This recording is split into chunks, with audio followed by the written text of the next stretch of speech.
On this episode of DeFonzi's Garage, we will be doing an oil change on a 2005 Ford Mustang GT. So in this video, we'll be using a Fram oil filter, and this isn't really necessary, but it's also pH 2, and for the oil, we'll be using 5W20. Yeah, exactly, guys. So in a lot of these videos that you're gonna be seeing with Owen, we've used Fram oil filters for quite some time now, and they've worked out great in all of the applications we've used. And we typically stick with Mobil 1 as far as our oil goes. Haven't had any issues with it, but we're gonna go ahead and you can see right behind Owen, there's our 2005 Ford Mustang GT. This is the supercharged flavor, and we'll talk a little bit more about that in a few seconds. Stay tuned.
Alright guys, what we have to do is take this thing off to drain the oil. And that is step one, to drain the oil. And this particular one is 16 millimeters, so you can either use a ratchet or a Wrench. Yes, a wrench.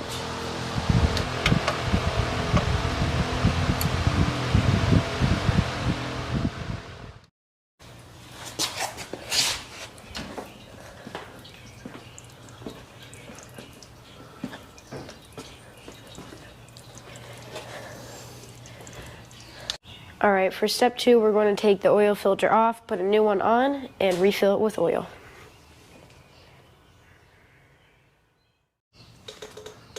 Alright guys, like Owen said, the next step is literally to get back underneath here. And you just want to basically get that filter taken off. So as you can see, might be hard to see, the lighting's not the greatest. That's the filter right there. The reason I like these Fram filters is because I can literally reach up here and just twist that right off. You might be able to go ahead, I mean, you can definitely use an oil wrench if you want to, but usually the grip of the bear is like the way I like to go. Going over how to properly put air in your tires.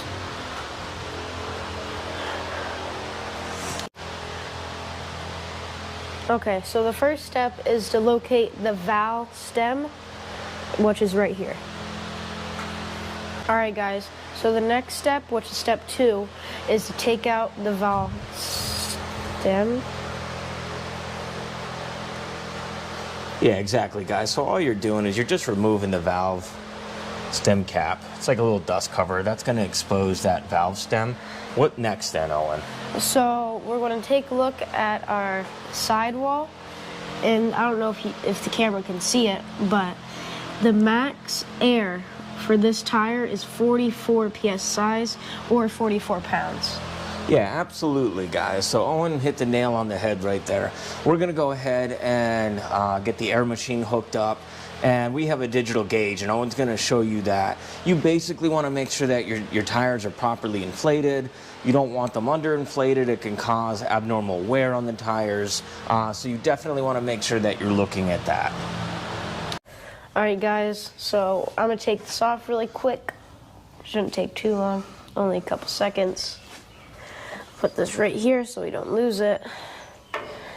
And let's grab this. Now what we got.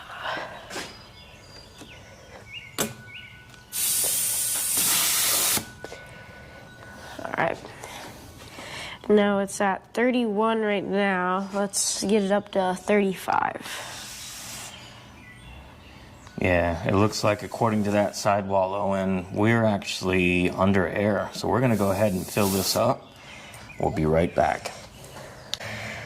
So you want to get as much room as you can when putting this on. So try to go this way.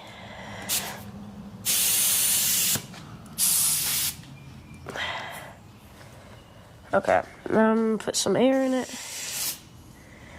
Okay.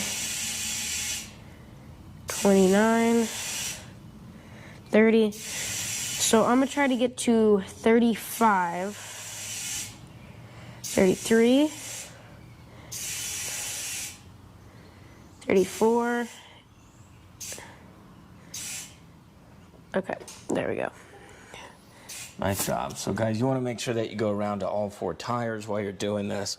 This is just a nice way, like I said, make sure that you get some extra life out of your tires. You know, keeps everything balanced and you don't get excessive wear. Thank you for watching DeFonzie's Garage. I'm Owen. We were just doing oil changes with Owen. Like, comment, and subscribe.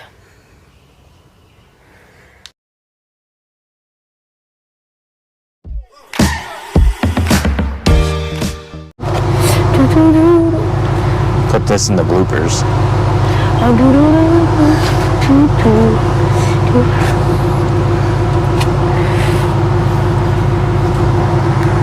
This episode's of DeFonzie. Oh my god. What's up? Look. Episode of DeFonzie's Garage, we'll be doing an oil change on a 2005. Oh my god, what am I doing? Okay. 1. Alright guys, for the first step, we have to drain the oil, and to do so, we have to take this off.